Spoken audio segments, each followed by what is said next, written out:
Good morning, America. The key meetings about vaccines, fallen police officers honored overnight, and the MVP with a big win off the field. Critical vaccine vote. After an overhaul by Health Secretary Robert F. Kennedy Jr., the new nation's top vaccine advisory panel set to meet, weighing recommendations on shots from measles to COVID, as the ousted CDC director sounds the alarm. If vaccine protections are weakened, preventable diseases will return. What she said in her testimony about why she was fired, and the big questions over possible changes to the CDC vaccine schedule for children. ABC suspends late-night talk show host Jimmy Kimmel after a threat from the head of the FCC appointed by President Trump, calling for Kimmel's suspension over comments about Charlie Kirk's death. This morning, the response from leading Democrats.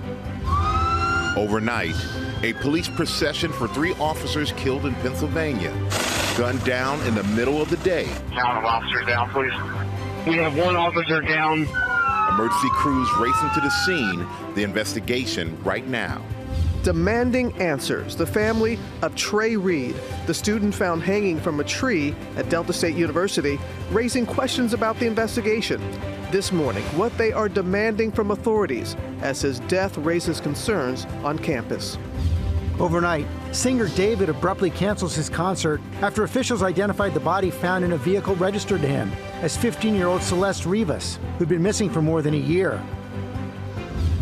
Priscilla Presley reveals new details about daughter Lisa Marie Presley's final days. It was the second saddest day of my life. And addresses her alleged feud with granddaughter Riley Keough.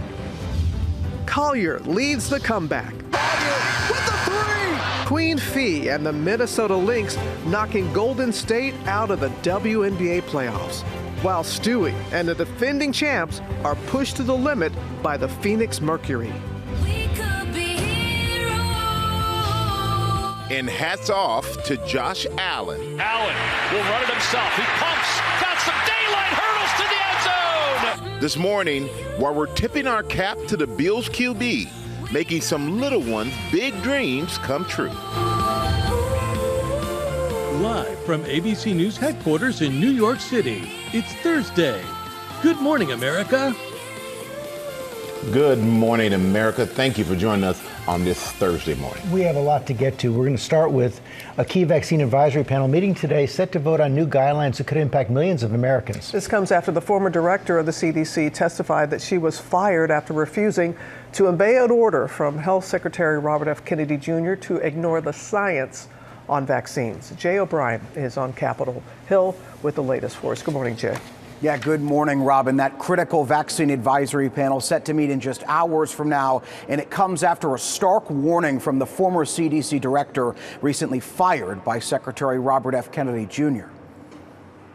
This morning, after an overhaul by HHS Secretary Robert F. Kennedy Jr., the nation's top vaccine advisory panel now set to begin weighing critical recommendations on vaccines covering everything from measles to hepatitis B to COVID. Kennedy recently firing all of the committee's members, stacking it with people he handpicked, several who have voiced vaccine skepticism. If vaccine protections are weakened, preventable diseases will return. On Capitol Hill, ousted CDC Director Susan Menarez warning she's very nervous about what that critical advisory panel will now endorse, and saying she was fired just weeks after being sworn in for refusing Kennedy's demands to pre-approve its recommended changes to the CDC vaccine schedule for children without scientific evidence. I said I cannot sign off on something before I see the data and the evidence. And he said and elaborated on this for some period of time that there is no data and evidence, there is no science. Zeroing in on that claim, Republican Senator Bill Cassidy, a medical doctor and key yes vote in Kennedy's confirmation. To be clear, he said there was not science or data, but that you still expected you to change the schedule. Correct. After the hearing, Cassidy saying flat out, if this vaccine panel makes certain new changes, Americans should not trust them. If the vaccine advisory panel makes recommendations to change the childhood vaccine schedule, should the American people have confidence in that decision? No. Many doctors worry too, advising parents talk to their kids' pediatricians. Ask your pediatrician about what is recommended for your own child. And, I would say that the recommendations by the American Academy of Pediatrics are really solid. Now, this morning, HHS is attacking Menares, disputing what she said and claiming that she was fired because she, quote, acted maliciously to undermine the president's agenda. Menares testifying that's not true. George. Okay, Jay, thanks. We're moving now to breaking news involving our parent company, Disney and ABC, which pulled Jimmy Kimmel from the air overnight, hours after a threat to the network from the head of the Federal Communications Commission appointed by President Trump. The move has drawn a sharply polarized response. Elizabeth Schulze has the latest from Washington. Good morning, Elizabeth. Hey, good morning, George. That's right. The decision to suspend Jimmy Kimmel came after comments from FCC Chair Brendan Carr. Overnight, ABC pulling late-night talk show host Jimmy Kimmel off the air, hours after a threat from the head of the Federal Communications Commission. Brendan Carr called for Kimmel's suspension over comments earlier this week on Jimmy Kimmel Live about conservative influencer Charlie Kirk's death. We hit some new lows over the weekend with the MAGA gang desperately trying to characterize this kid who murdered Charlie Kirk as anything other than one of them and doing everything they can to score political points from it. Carr criticizing the host and the network, saying this Wednesday afternoon on conservative commentator Benny Johnson's podcast. And they have a license granted by us at the FCC, and that comes with it an obligation to operate in the public interest. And we can get into some ways that we've been trying to reinvigorate the public interest and some changes that we've seen. But frankly, when you see stuff like this, I mean, look, we can do this the easy way or the hard way. These companies can find ways to change conduct, to take action, frankly, on Kimmel, or, there's going to be additional work for the FCC ahead. Nexstar and Sinclair, two of the largest owners of network affiliates, said they would preempt Jimmy Kimmel Live. ABC pulling the plug. A spokesperson for the network saying Jimmy Kimmel Live will be preempted indefinitely. President Trump weighing in, calling the decision great news for America. Turning his attention to late-night host Jimmy Fallon and Seth Meyers on NBC. The president writing, that leaves Jimmy and Seth, adding, do it, NBC. An immediate response from leading Democrats, from Senator Chuck Schumer to California Governor Gavin Newsom. Firing commentators, canceling shows, these aren't coincidences. It's coordinated, and it's dangerous. Unions representing entertainment professionals and writers have condemned the decision. Nexstar is seeking to merge with another local affiliate group in a deal worth more than $6 billion. That deal would require approval from the FCC under Brendan Carr. George. Right, and this threat from the FCC, the latest in a series of moves against the independent media from President Trump and his appointees. Michael? All right. Thank you, George. Now to President Trump in the United Kingdom, meeting with the British Prime Minister this morning. Our chief White House correspondent, Mary Bruce, is traveling with the president. Good morning, Mary. Good morning, Michael. After wooing President Trump in a day of unprecedented ceremony, today they are now getting down to business. The president meeting with the prime minister, where economic ties and Russian aggression are sure to be discussed. After a day of pageantry, this morning President Trump turning to policy, meeting with British Prime Minister Keir Starmer at his country estate. Top of the agenda, economic ties and trade, as the UK grapples with Trump's tariffs. Also the wars in Gaza and Ukraine. Earlier this morning, the president bidding farewell to King Charles as he left Windsor Castle, praising him as a great gentleman. Thank you very much, everyone. He's a great gentleman. A great gentleman and a great king. It comes after a day of unprecedented ceremony, the royal family keeping on the pomp. Overnight at a lavish white-tie dinner, the king toasting the president. Mr. President, Mrs. Trump, it is with great pleasure that my wife and I welcome you to Windsor Castle. The Brits well aware Trump relishes these grand displays and that visits with the royals are a powerful diplomatic tool. The United Kingdom was your partner in the first trade deal of your administration, Mr. President, bringing jobs and growth to both our countries. And no doubt we can go even further as we build this new era of our partnership. Trump, now the first American president to ever receive 2 state visits to the UK. But this is truly one of the highest honors of my life. Such respect for you and such respect for your country. Since his return to office, the UK courting Trump with a mix of flattery and deference. But not all British citizens support the approach. Thousands protesting Trump's visit in the streets of London. Now, the president and prime minister are set to face off with reporters here later this morning. The president will likely be pressed on his support for Ukraine, efforts to counter Russia, and political violence back at home. Robin. All right. Thanks to you, Mary. And back here at home, Pennsylvania, where 3 police officers were killed and 2 others wounded after a suspect opened fire on them as they served a warrant. Police say they killed the shooter. Mola Lengi is on the scene for us in York County with the latest. Good morning, Mola. Well, good morning, Robin. Yeah, authorities say the incident appears to have been domestic related. Officers attempting to serve that warrant, as you mentioned, when the shootout began. 5 officers shot, 3 killed. This morning, several agencies investigating the deadly shootout that rocked this rural Pennsylvania town, leaving 3 law enforcement officers dead and 2 critically injured. There are simply no words that I can offer to assuage the grief that this community has experienced. Count of officers down, please. We have 1 officer down. Authorities say the incident unfolded around 2 in the afternoon as officers arrived to serve a warrant in North Codorus Township, about 2 hours west of Philadelphia, when suddenly shots rang out. We're going to have another officer that's going to be ground transported. Emergency crews racing to the scene to tend to the victims. 2 officers transported to the hospital, 1 seen here, transported by medevac. This is an absolutely tragic and devastating day for York County and for the entire Commonwealth of Pennsylvania. Nearby schools and residents told to shelter in place. Dave Miller lives right across the street. I heard gunshots within a few minutes, and I saw an officer go down on the road. The gunman then shot and killed by police. The investigation is ongoing, but authorities saying there is no longer a threat to the public. Overnight, a solemn procession through the streets of York County, honoring the fallen officers. First responders and residents lining up to pay their respects. This kind of violence isn't okay. We need to do better as a society. Well, the 2 injured officers are in critical but stable condition this morning, George, and they remain at the hospital.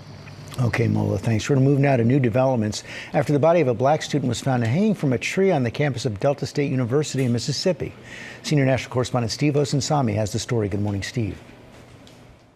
Good morning to you, George. Authorities keep saying that there was no foul play in this case, leaving open the possibility that this young man took his own life. But in this heated political environment, there are many people on campus and watching this who are afraid and worried this was something more. Authorities in Mississippi are now working with the FBI and tell us this morning that they can only say so much, but are trying to make clear to the public that the tragic death of Delta State University student DeMartravion Reed did not involve any foul play. Trey, as he's known, is the young black man who was found hanging from a campus tree on Monday morning. We recognize that this is not only about facts. It's about emotions and it's about feelings. And the way this loss and how it was discovered affects people's lives. Reed's family is having trouble believing authorities, saying that he was happy and excited about college.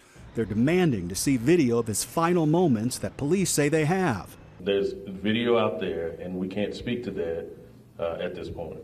It's still an ongoing investigation. According to an early report from the county coroner, the student didn't suffer any lacerations, contusions, compound fractures, broken bones, or injuries consistent with an assault. Lawyers for the family are now calling for an independent autopsy and a more thorough investigation, saying that Trey's family deserves answers they can trust. We cannot accept rushed conclusions when the stakes are this high. Many students and faculty don't know what to think. Campuses like this one have been caught in the cultural crossfire with bomb threats and false reports of active shooters. I can say that my heartbreak is comprehensive. This institution should not be associated with hate or hate crimes. If people knew this place, they look at it and say, wouldn't it be better if America was more like Delta State University?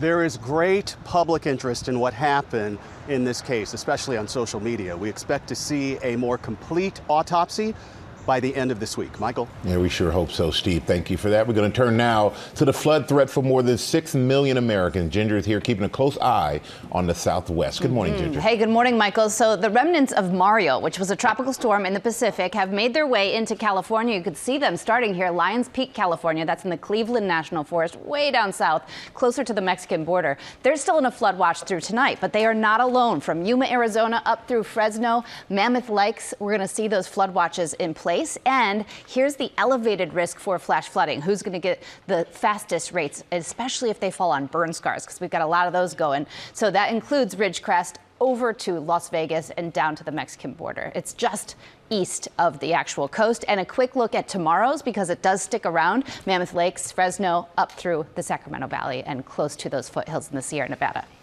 Guys. All right. Our thanks to you, Ginger. Now to two big matchups overnight and one very close game. Nafisa Collier leading the Minnesota Lynx to the next round of the WNBA playoffs in a narrow win over Golden State. And Lara, I know you have action on both those games last night. Rolling up my sleeves for this one. Robin, good morning to you. What a night for the WNBA playoffs. The Minnesota Lynx showing why they were the best team all season long, earning that top seed. They were down 17 points, guys, to Golden State in the third quarter. They came all the way back. Superstar Nafisa Collier leading the way with 24 points. Golden State did have one last chance to pull off the upset.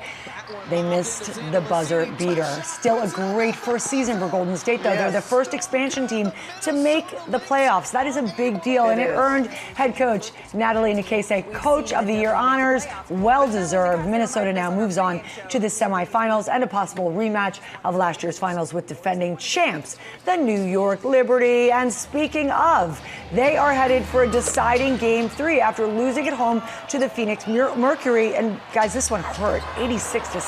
Ouch. Exactly my sentiments. It did not help that star Breanna Stewart was playing with a sprained MCL, was clearly hobbling, managing just 6 points. Tonight, there are two deciding Game 3s. The Indiana Fever taking on the Atlanta Dream, 7:30 Eastern on ESPN2.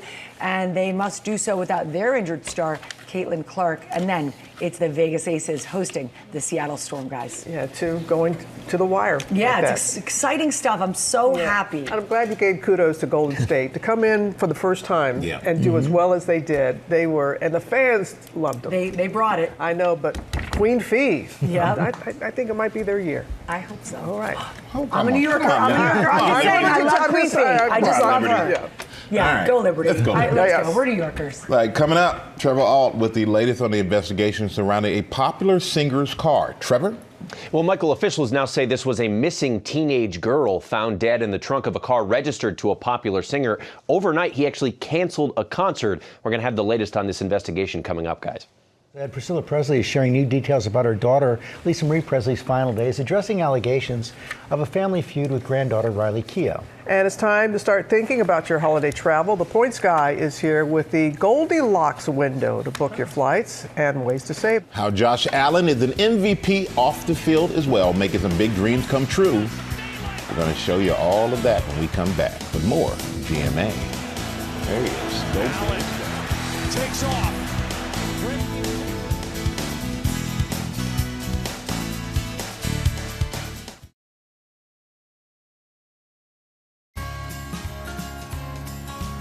Back here on GMA, beautiful views along the Blue Ridge Parkway in North Carolina. Much of the parkway is now open a year after the devastation of Hurricane Helene.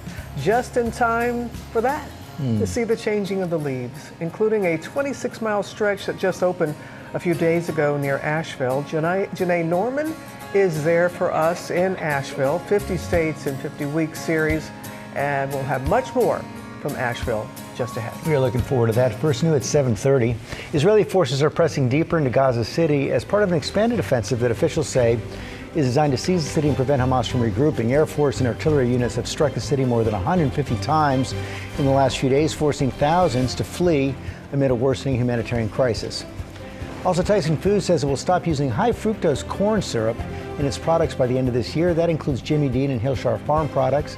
The company plans to phase out other additives later this year. And big news for a micro preemie, a baby born more than 3 months early. is now home after a remarkable journey. Trinity Rose weighed less than 2 pounds when she was born on Long Island, New York, back in April. But yesterday, after spending 146 days in a NICU, she finally went home, weighing a healthy 11 pounds. Her parents say the doctors and nurses never gave up hope. Oh, look at that smile. Yeah, look at that baby smile. Trinity will be back in 2 weeks for her first checkup, and we learned that her favorite song is Hakuna Matata, which means, because maybe she grew up into Hakuna Matata, which means no worries. Gets that smile. No worries. Yeah. That's right, that smile. No more worries. Yeah. You're right. And we're going to make a turn, though, to the investigation out of the Hollywood Hills involving the car registered to popular singer David. Trevor Ault is in Los Angeles with more for us. Good morning, Trevor. Good morning, Michael. So David has been in the middle of a world tour promoting his album, and officials now say a Tesla that was abandoned here in Los Angeles, registered in his name, had the body of a teenage girl stuffed inside. And at least one of his concerts has now been canceled as questions continue to mount. This morning, troubling new details in the case involving popular recording artist David. The Los Angeles County Medical Examiner says a body found inside a Tesla registered in the singer's name has now been identified as Celeste Rivas, a 15-year-old girl who had been missing for more than a year. Police made the grisly discovery last Monday, saying the Tesla had been abandoned in the Hollywood Hills. It was banged up and kept moving from one place to other place within a couple of blocks from here. Workers at this tow yard noticed an odor coming from the front trunk, which turned out to be decomposing remains. There's no official word yet as to how the teenager died. According to the medical examiner, Rivas had a tattoo on her index finger reading "shh." While that tattoo is not uncommon with several performers, David has the same tattoo in the same location. The singer has amassed a substantial following with 33 million monthly Spotify listeners. He spoke about his rise to stardom last year with our Linsey Davis. The success has kind of been quite literally overnight, so it's kind of hard to kind of be in the moment sometimes, but I'm just taking it in slowly, appreciating it. Overnight, his concert in Seattle was abruptly canceled. He still has not commented on the case, and he has not been charged with any crime. A lot of people are going to be asking the very obvious question of, why hasn't David been brought in at least for questioning? Law enforcement doesn't have the answers they want in order to be able to confront or question David, especially without an autopsy report as to the cause and manner of death. And the medical examiner says they are still trying to determine the cause and also the timing of this teenager's death and whether this was potentially a murder. The sources also say that investigators want to find out if there was any sort of relationship between this teenage girl and David. Guys. So many questions. Okay, Trevor, thanks very much. We're going to turn now to Priscilla Presley, sharing new details about her daughter Lisa Marie Presley's final days and her relationship with granddaughter Riley Keough. Lara's here with the story. Hey, Lara. Yeah, George, hi. Good morning. So in a new interview with People magazine, Priscilla Presley's opening up about the heartbreaking death of her daughter Lisa Marie, as well as the recent allegations of a family feud with her granddaughter, actress Riley Keough. This morning, Priscilla Presley revealing details of her daughter Lisa Marie's final days. It was the second saddest day of my life, other than, losing Elvis. The former wife of Elvis Presley opening up to People about Lisa Marie Presley's death in January 2023 after complications from a small bowel obstruction. It was taking a long time to come to terms with the fact that she was gone. Priscilla recalling their appearance at the Golden Globes just a few days before Lisa Marie's death. She said, "Mom, I don't think I don't feel good. My stomach hurts." And I go, "Oh." She goes, "I think I'm going to go home." And I said, "Absolutely." Little did we know, how bad it was. Presley speaking to People ahead of the release of her new book, Softly as I Leave You, Life After Elvis, describing the moment she realized her daughter would not recover. 9 hours, 10 hours, we were there, waiting and hoping and praying, until the doctor came in and said, "Priscilla, I'm so sorry. She's gone." And all of us that were there were just couldn't believe it. Lisa Marie's son, Benjamin, died by suicide in 2020, something Priscilla says changed everything. He was the love of her life. She wanted to be with Ben, and that's all she kept saying. After Lisa Marie's death, Priscilla and her granddaughter Riley Keough seeming to feud over Lisa Marie's will. Priscilla telling People that wasn't the case. Riley and I never had a problem. We're very close. Love her babies. I know, we support each other. So I'm happy for her very much. And Priscilla's new book, Softly as I Leave You, Life After Elvis, is available on Tuesday, and you can see more exclusive content from Priscilla's cover story on the People app, guys. She's been through so much. So much. Oof. All right. Thank you, Lara. The travel forecast heading into the fall, what to expect for prices, and what you need to know for the holidays. Who better to help than the points guy himself, Brian Kelly. Good to have you back. Thanks Brian. for having me. We got some good news finally here as far as like hotels and others. The prices are holding. So I always like to come with good news and maybe a little bit of bad news. So the good news is this fall, airfare has come down. There are actually quite a lot of deals this fall traveling internationally and domestically. But as we look forward to the holiday travel season, which I urge people to start planning now, we're seeing domestic airfare up 6% this year so far. So the average domestic ticket during the holidays is over $600 and $1,200 internationally. But timing is everything when booking tickets. So you have to book now for the holidays. So we say for Thanksgiving, it's called the Goldilocks approach. The airlines penalize the nervous Nellies. So for Thanksgiving travel, book around the first week of October. So if you're thinking of traveling, you want to look now. And for Christmas travel, the first week of November. But timing is how you save money. It's not the day that you buy your ticket. We took an example, Newark to Miami, Wednesday to Sunday of Thanksgiving was $761. If you leave Thursday morning, first flight, and return Monday, that ticket drops to $400. You can save almost half. And I know a lot of people might be thinking, leaving first thing Thursday is, but that's how you save the money, and you avoid that crazy Wednesday in the airport. So what are some other ways to be able to save? So always use technology. So Google Flights is free, google.com/flights. So if you're looking at a route, start alerts now. You can get instant alerts if the flight price drops. But my tip is once you start seeing prices go up, in general, they're going to keep going up. So procrastinating for holiday travel is not a good strategy. Spirit Airlines has filed for bankruptcy. What does that mean for travelers? So Spirit filed for bankruptcy a second time, which is not a great signal. If you can't get it together the first time, so people are very skeptical. We don't know what's going to happen, but they have released statements saying it's going to be shaky. So, I would say if you're going to book a flight in the future, there is a risk that Spirit may not be around and consumers may not get their refunds or may have to wait a while. So if Spirit's cheap, you may want to look at a similar alternative, because we just don't know at this point. You may want to book it and get on it the same day. Don't put it on your debit card. Use a credit card. Great point, Robin. Most credit cards have travel protection and interruption coverage. However, most of the credit card companies got rid of carriers going out of business as a reason for that.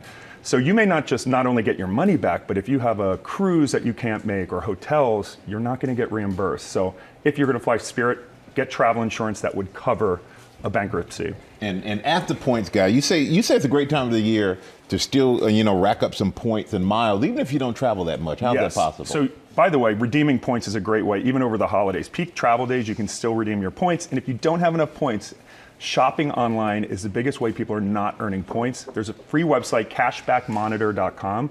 So whatever website you shop at, enter it in Cashback Monitor and it'll give you cash back or frequent flyer miles. And those are in addition to the points you get from using a credit card. So we call that double dipping. It's a great way to earn miles on stuff you were already going to buy. Man, thank you. Great advice. Yeah. Double dip, everybody. Brian, thank you so much. Appreciate you as always. Now with our play of the day, and hats off to Buffalo Bills star quarterback Josh Allen. Will Reed, you are back with the story. What you got? This is a great story, guys. Josh Allen is the man. He's the superstar MVP quarterback. He's married to Haley Steinfeld. He's got the Bills thinking Super Bowl. And for this reason, he's got a collaboration with New Era that directly benefits causes he cares about and children in the Western New York community that adores him. Take a look. Allen will run it himself. He pumps, got some daylight, hurdles to the end zone. Buffalo Bills MVP quarterback Josh Allen is trading his helmet for a ball cap designed by 5-year-old Jackson Bauer, a patient at Oshai Children's Hospital in Buffalo. This hat, one of 9 different hats customized by patients there in collaboration with New Era Cap. The 2024 MVP, who is now the director of Bill-lustration at New Era. There. It's perfect. will wear a different hat prior to each home game this season. Jackson's hat debuted at the first home game. It's a Jackson original, if you will. Jackson, who is nonverbal, was diagnosed with the muscle disorder myotonic dystrophy while in the NICU at Oshai. Even though he has so many challenges that he has to face every day, he does it with a smile. Jackson's cap scoring big off the field. It was signed by Allen and auctioned off for $17,000. All proceeds going to the Patricia Allen Fund in memory of Allen's grandmother. Having Jackson be a part of this has been really awesome. Really awesome indeed. Awesome, awesome stuff. And we have a special bonus for you, an exclusive reveal of the hat for Week 3 that Josh Allen will debut tonight when the 2-0 Bills take on the 0-2 Dolphins. I have them here in my hand. And enough for everybody. You can pass them around. Here you go. Take one, pass them down. Well done by Josh Allen Appreciate that. and all the people in Western New York. That's very cool. Yeah, a great idea. Great idea. Charity. Love it. All right, there you go. That's our play of the day. That's a good one. Favorite one of the week. Janai Norman is live in Asheville, North Carolina for 50 states in 50 weeks, and we'll see how the recovery is going there 1 year after Hurricane Helene.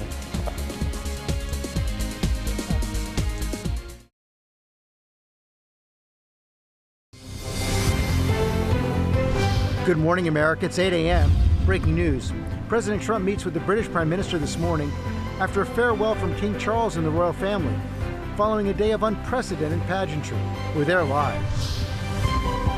Asheville Rising, our 50 States in 50 Weeks tour, is in North Carolina, 1 year after Hurricane Helene swept through.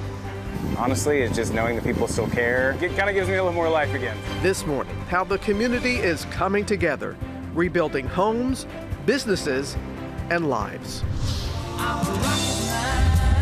Ryan Gosling ready to lift off, entering his spaceman era with Project Hail Mary. And now, a first look at Ryan in a galaxy far, far away. Don't come back to me begging, why'd you leave today? And Sarah McLachlan is here, talking about the highly anticipated new documentary about Lilith Fair. Promoter said, you can't put two women on the same bill. People won't come. And performing new music, as she says, Good morning, America. Live from ABC News headquarters in New York City, it's Thursday. Good morning, America. Beautiful voice. Yeah. Good morning to Sarah. Good morning to you. Is beautiful, right? Yeah, isn't it? Yeah, just the way she said it. We love it.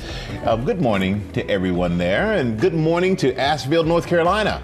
Janai Norman is with a crowd full of residents and volunteers who've been rebuilding there ever since Hurricane Helene hit almost 1 year ago. It's the 12th stop on our 50 States in 50 Weeks tour. We cannot wait to visit them in a little bit. Oh, look at all the people who came out there to be with her. Also ahead, Dr. Tara Narula is here with a new study on alcohol-related deaths and the soaring number of young women being affected and how you can spot the signs drinking has become a problem. First, look at the top stories breaking today. We start with President Trump in the United Kingdom, meeting with the British Prime Minister. I want to go back to our chief White House correspondent, Mary Bruce. Good morning, Mary. George, good morning again. Well, after a day of pageantry yesterday, today they are now getting down to business. President Trump meeting here with British Prime Minister Keir Starmer at his country estate. And as you know, we're working very hard on Israel and Gaza. All that's happening over there. Complex, but it's going to get done. It'll all get done right. And likewise, Russia and Ukraine will get done. Earlier this morning, the president bidding farewell to King Charles at Windsor Castle, praising him as a great gentleman and a great king. It comes after a day of unprecedented ceremony. The royal family really heaping on the pomp, well aware that Trump relishes these grand displays and that visits with the royals are a powerful diplomatic tool as well. Michael. All right, thank you so much for that. Mary, we're going to turn now to the markets, which are set to open this morning, a day after the Federal Reserve lowered interest rates for the first time since last December. Chief Economics Correspondent Rebecca Jarvis is on Wall Street. Good morning, Rebecca.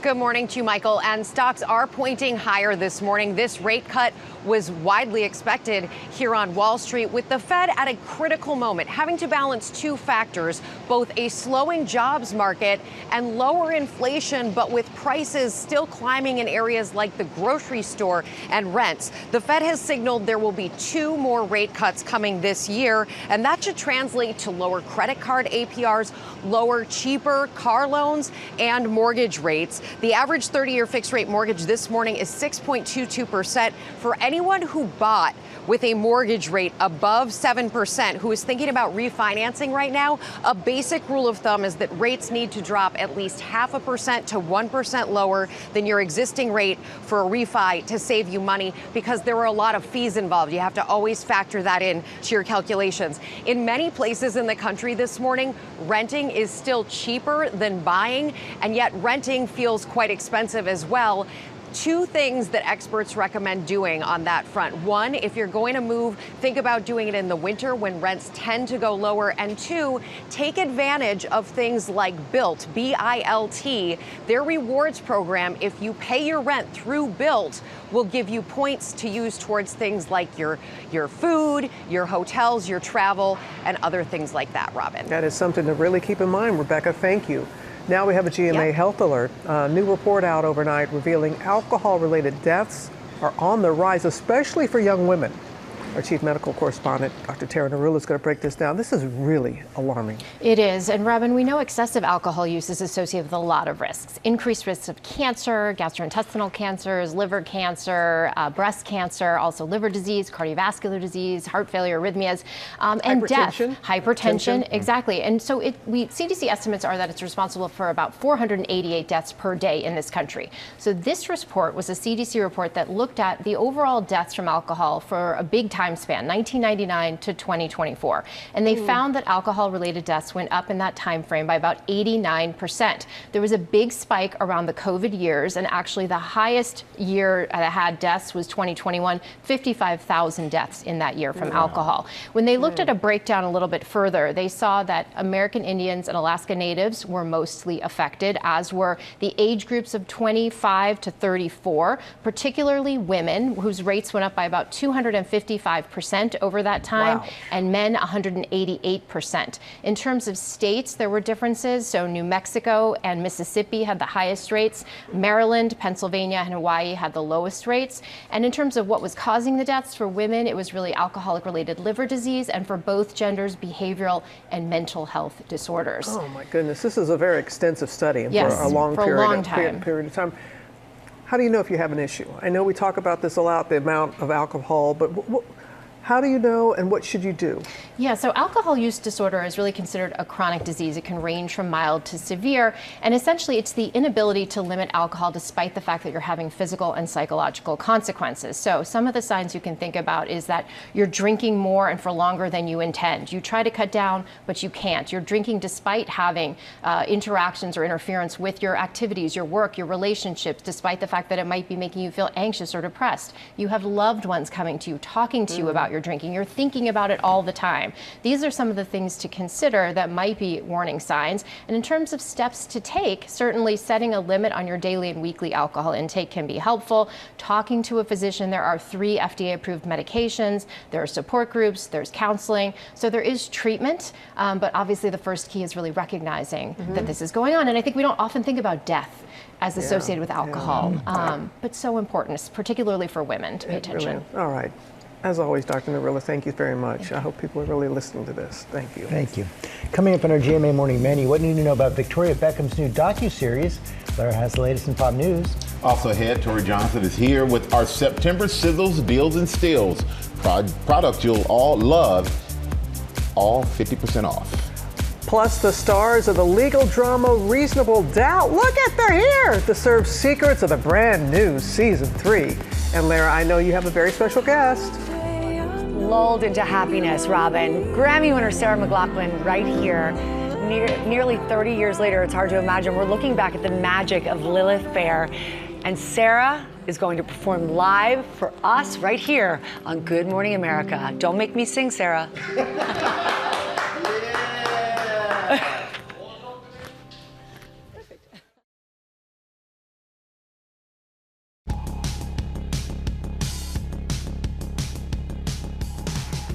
Welcome back. Let's have some pop news. George, you got it. Let's begin, everyone, with your first look at Ryan Gosling's debut in a galaxy far, far away. Director Sean Levy sharing this picture. Take that in, folks.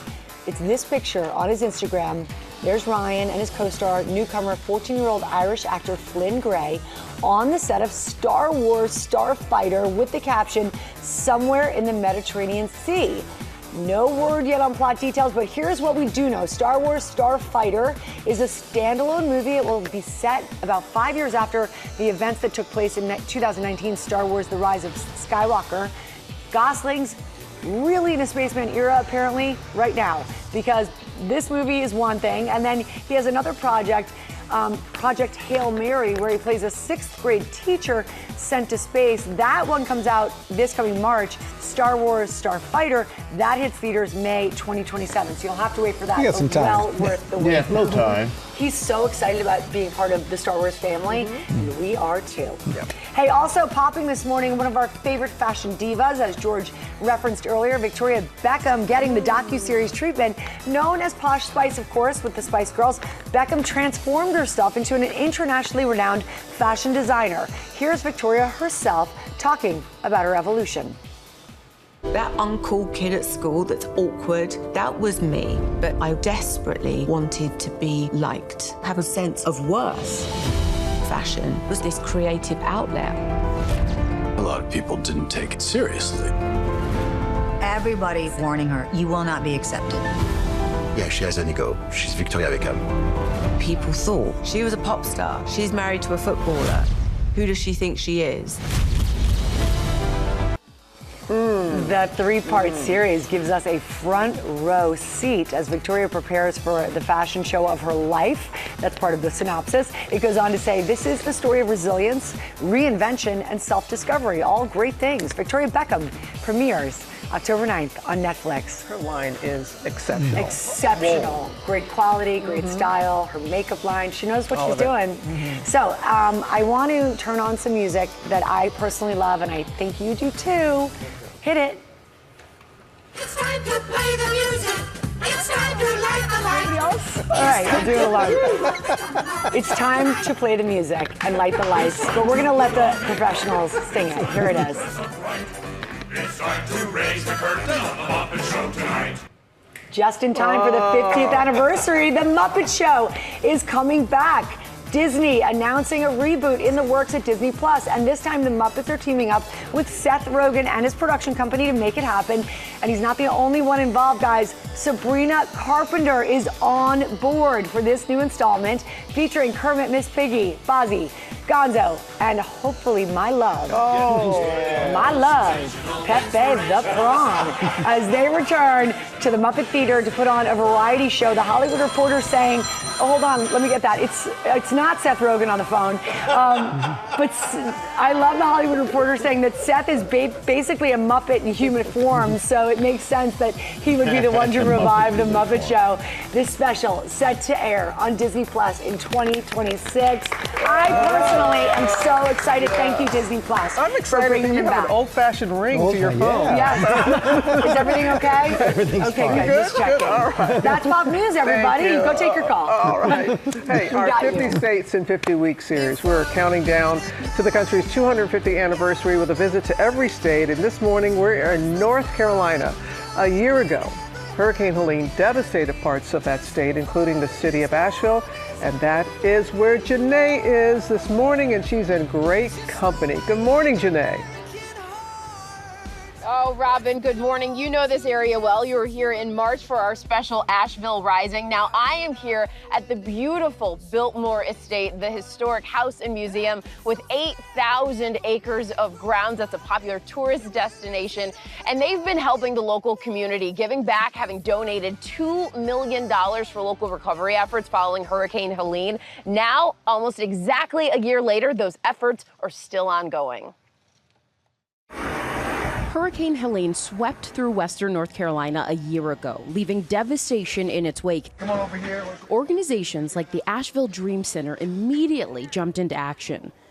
Over the last year, running events like this backpack giveaway for thousands of families. And with the help of volunteers from across the country, rebuilding a community center and homes for families who lost so much. We're not just rebuilding these homes, but we're trying to help rebuild lives. Including for a single father and his 3 kids after several feet of water swept through their house. Now, they plan to be back in their home by Christmas. Honestly, it's just knowing that people still care and are willing to show up. It kind of gives me a little more life again.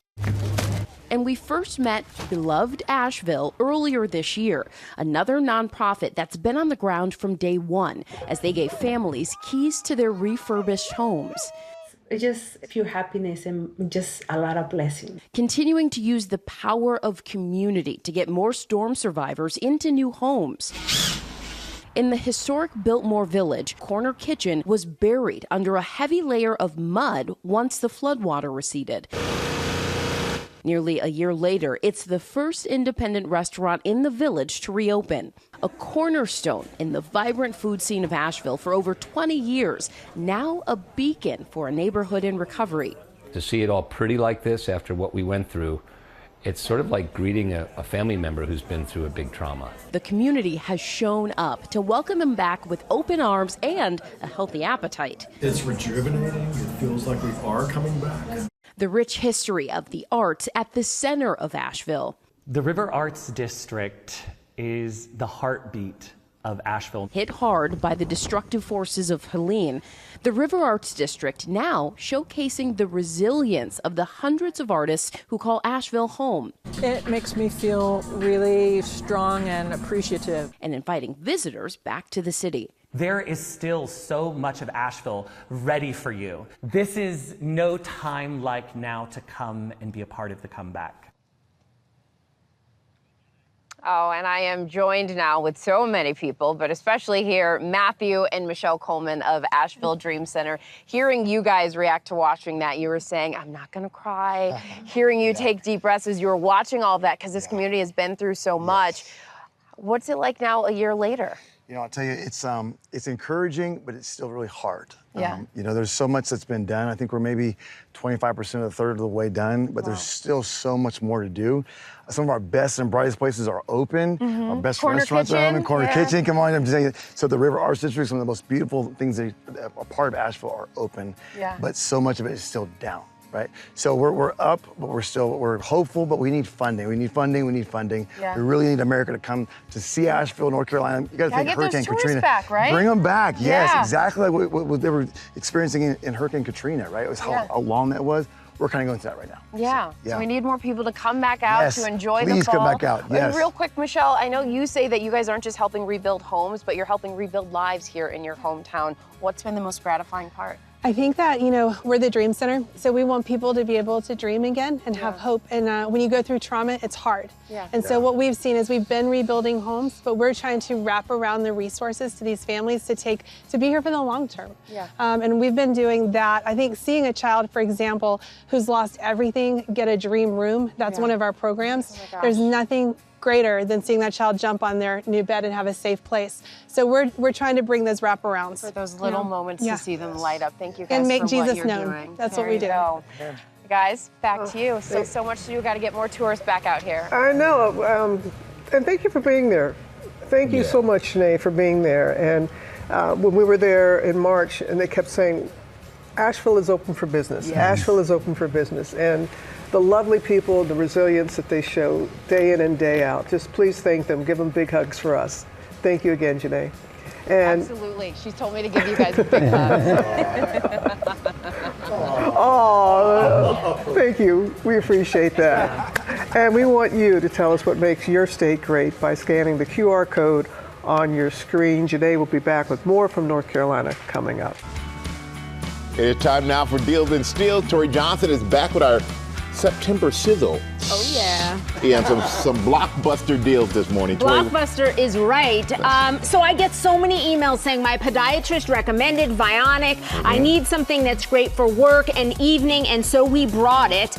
These are the shoes that everybody loves because they fit and feel fabulous, but they also have built-in arch support, stability, cushioning, and they're flexible so that they move with you. We've got a variety of leather options in the, we've got the Mary Jane jeans and the ballet flats and the loafers, all leather and all 50% off. You cannot beat that with Vionic. Cannot beat that at all. Okay, Rowenta, we've got a variety of steamers to help you de-wrinkle your life. This one right here, super popular. This is what's really great because it's portable, it heats up in seconds so that very quickly your clothes can look flawless. And then we've got two bigger ones if you need sort of that powerful steam, or if you're going to be using it even on upholstery at home. We've got you covered with all of the options. The little pop of color is fabulous and is going to make you look great. 50% off starting at $25. And a little advice, don't steam with the outfit on. Right, exactly. Okay, Tifo, we got a lot going on here. So the big one right here, that is a 9-in-1 toaster air fryer combo. So there's a lot of options that happen with that. We also have really great non-stick, this bakeware that stacks in a set. So it's really great for space saving. And then these, what I love about these, so take your two fingers on these little sides right here and squeeze them together. You can take the handles off so that you can stack and store. Saves about 60% more cabinet space. So we've got big variety on these, 50% off and free shipping from Tifo. No, that's just for the sake of it. Just that's for amazing. the fun of it, exactly. Yeah. Kinsa, this is another one that you want to buy to be able to have at home. Always have a great thermometer. But what's special about these, that's an ear, and we've got the digital here. They sync with the app. And what that does is it allows you to get personalized guidance based on age, fever, and symptoms. It's 1 second. That gives you a reading in 1 second on that one. This one's 8 seconds, but the way to be able to track it is what's phenomenal, and to get that additional guidance, 50% off, $15. You know what it says? What? I'm hot. You're hot. There you go. Okay, Feather Snap, bird feeders. So, I agree. We didn't need Kinsa to tell us that. All right. I love these deals. You want to turn your backyard into a front row seat on nature. What I love about these is that they've got a built-in motion-censored camera that will send a feed directly to your phone so that you can watch that beautiful nature from anywhere. We've got the seed feeders. These have dual bins to attract more variety. And then we've got this one, the hummingbird feeder, which has 3 nectar ports on it. So if you want the great birds coming to you, this is it. 50% off plus free shipping. And that's kind of cool. Soothing to watch the birds come in. It is really soothing.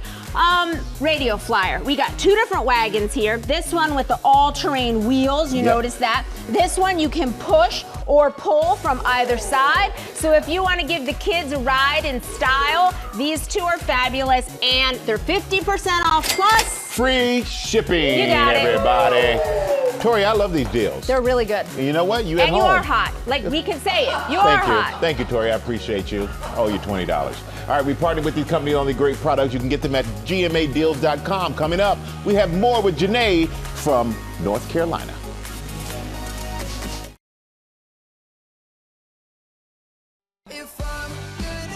Welcome back to GMA, live from New York City.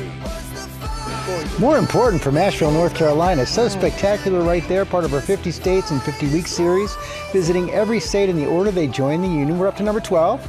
That's North Carolina. Janai Norman is there. Hey, Janai. Well, George, I think you got to call me Queen Janai when I'm sitting on one of these gorgeous horse-drawn carriages. You can take a ride like this around the Biltmore Estate grounds. This is one of the beautiful things about Asheville, North Carolina, one that makes it so special. Here's a look at more about North Carolina in just 90 seconds.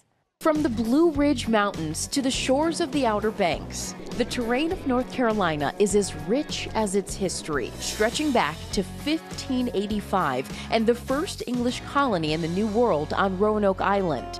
Music permeates the soul of North Carolina, from the nostalgia of James Taylor In my mind, I'm going Carolina. to the musical genre blending of Nina Simone and country stars like Luke Combs and Eric Church, famed for film and TV production, including The Andy Griffith Show, which showcased life in small-town Mayberry, North Carolina.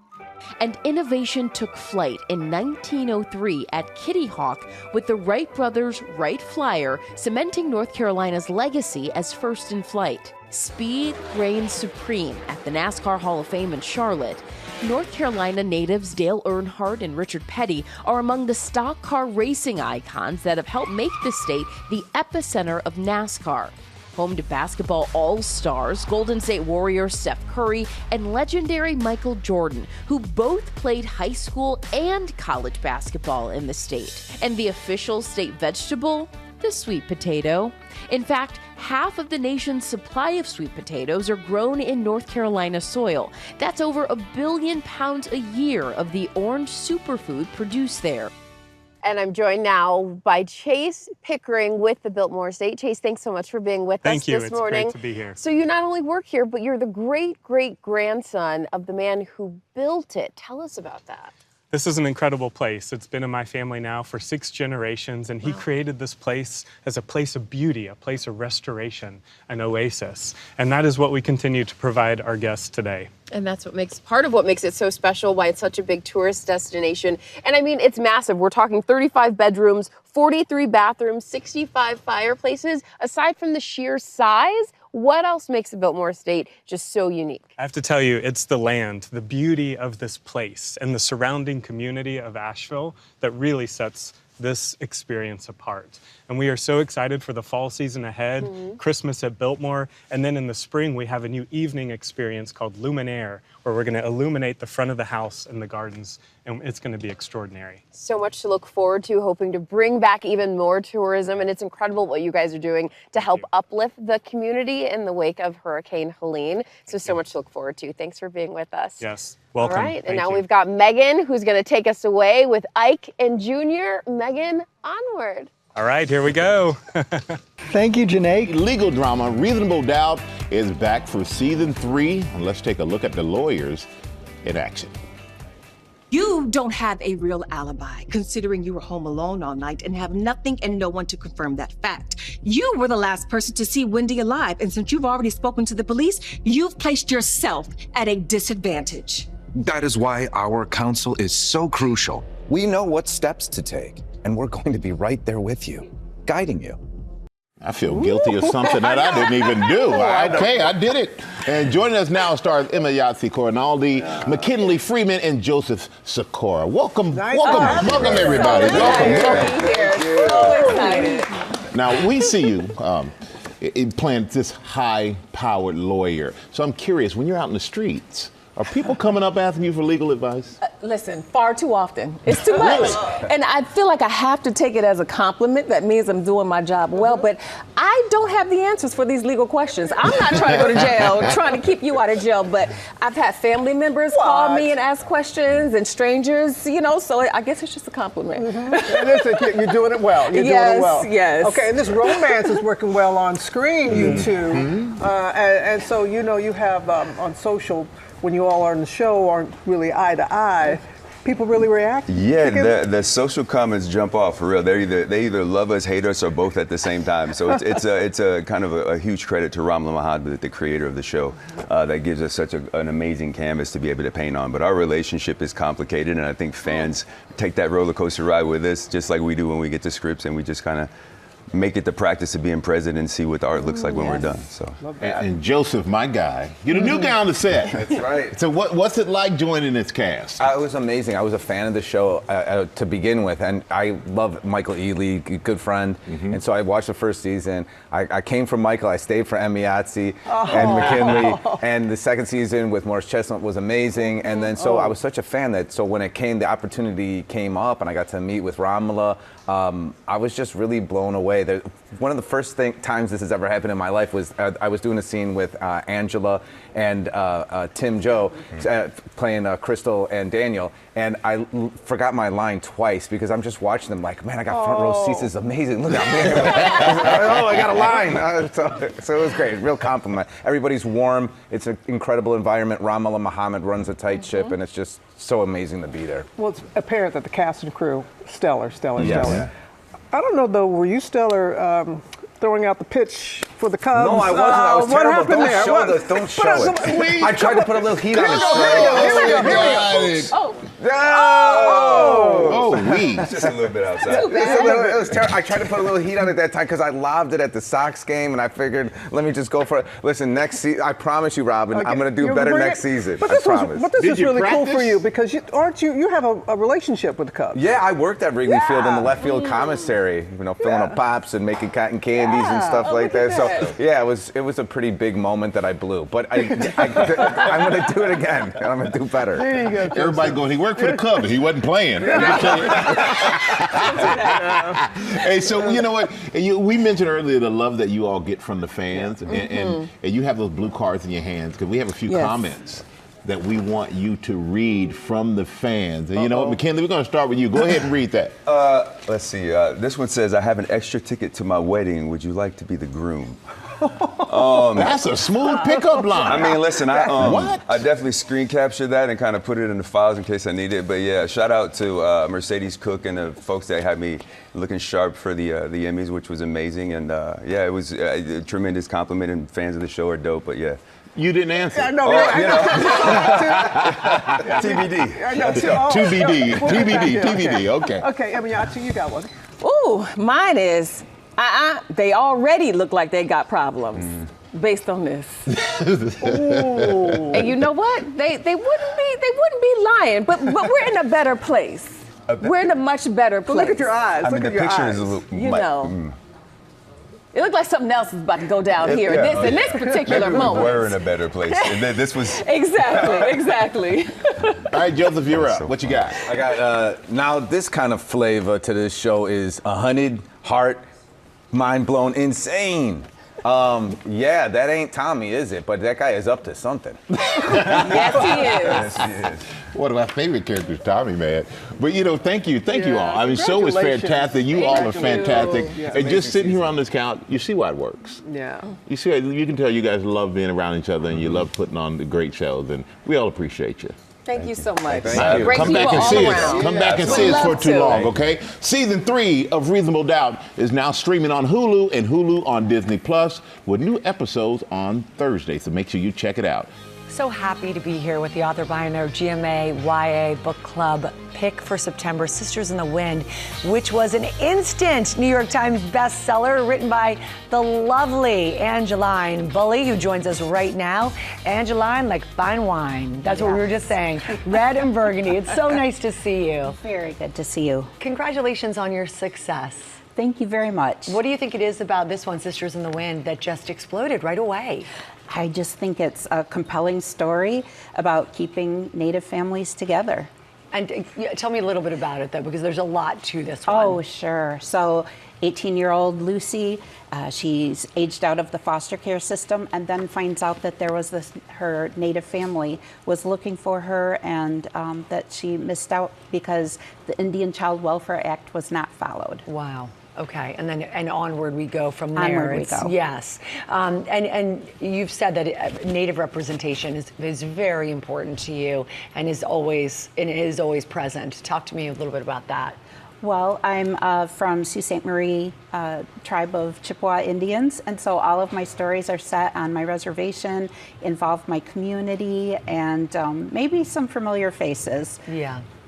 And you were lucky enough to get a deal with, you were saying, with the Obamas, that your books are kind of like screaming to be developed. Right. Is that a dream? It is a dream. Many books get optioned, few cross that line. It didn't happen with Netflix, but I'm willing to consider all offers. When you write, I always love to ask authors, when you write, do you see your characters, or are they... can you see their faces? I can. They're like real people to me. When I go to Sault Ste. Marie, go to a coffee shop, and it feels like, oh, you just met Donna, or you just missed Donna. She just left. They're just so real, and they just feel like they could pop up, just right around the corner. What advice do you have for young authors today? Write freely, write whatever you want. It's in the editing process that you really think about, okay, should I be writing this story? What considerations do I need to make? If you're writing for a young adult audience, making sure you're not piling too much on, giving good breathing room. How do you channel that? To writing for young adults is different, I mean, how do you sort of talk to them? It is. I look at it as like the Hippocratic Oath, first do no harm, that, you know, you can write any topic, any sensitive topic. It's the way that you do it, the care and respect that you have for your youngest reader. Fully agree. I want to give a little shout out because this book is in the same universe as Firekeeper's Daughter, huge hit. Why did you want to expand this world? I think it's a really native way of telling stories to have, you know, a whole community. And you mentioned one family in one book, and 3 books later, it's the main character. Yeah, I love that, and and that's so fun for readers, sort of finding those Easter eggs, and then you know you kind of fell in love with them, you were interested in them, and then here they are, and you get to learn more about those characters. Right. For example, Donis and Jamie from my first book. They make an appearance in this one. Oh, so, I love it. Yeah. Spoiler alert, not happening here. But congratulations, success is so well deserved. Thank you so much. Thanks. Of course. So glad we picked it. And Sisters in the Wind is available right now. Great to see you. Oh, miigwech. Thank you. Thank you. Stay with us because you're a real treat coming up. Sarah McLachlan with us talking Lilith Fair, and she's going to perform live for us. There you are. Hi, Sarah. She's coming up on Good Morning America.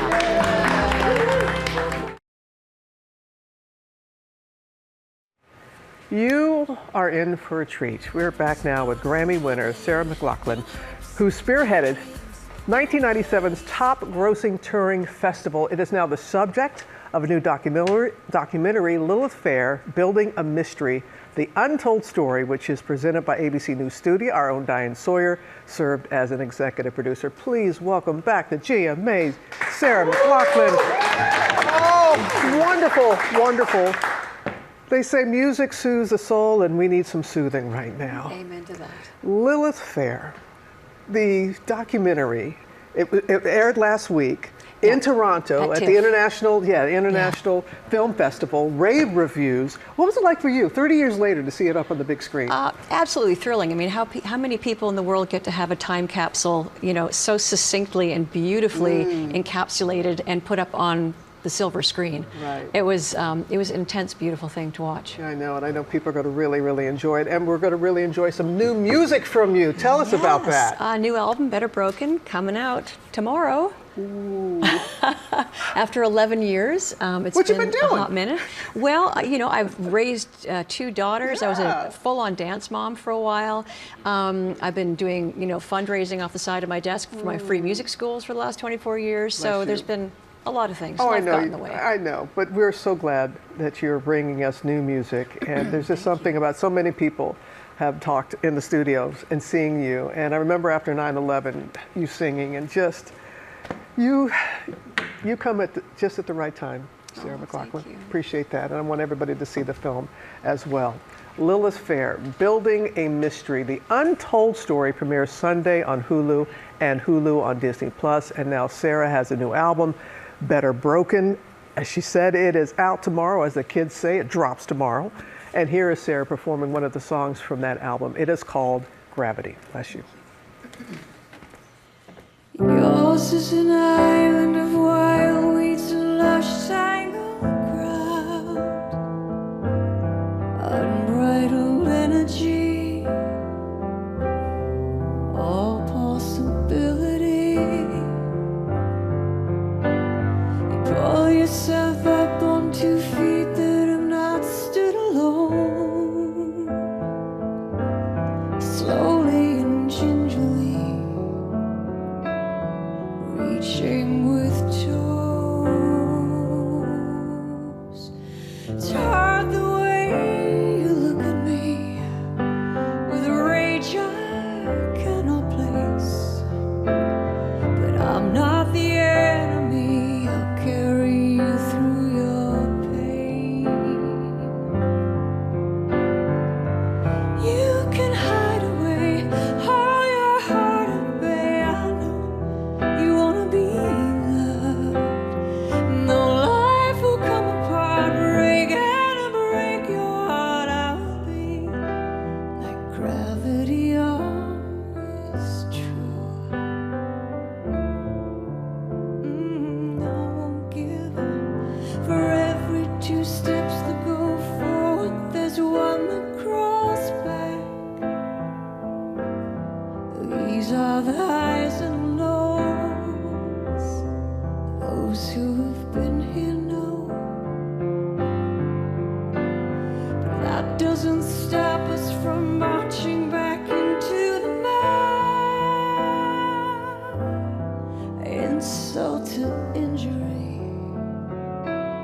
Our thanks to Sarah McLachlan for that fantastic performance. What a beautiful voice. Her tour starts November, and we just really appreciate you being with us on this Thankful Thursday.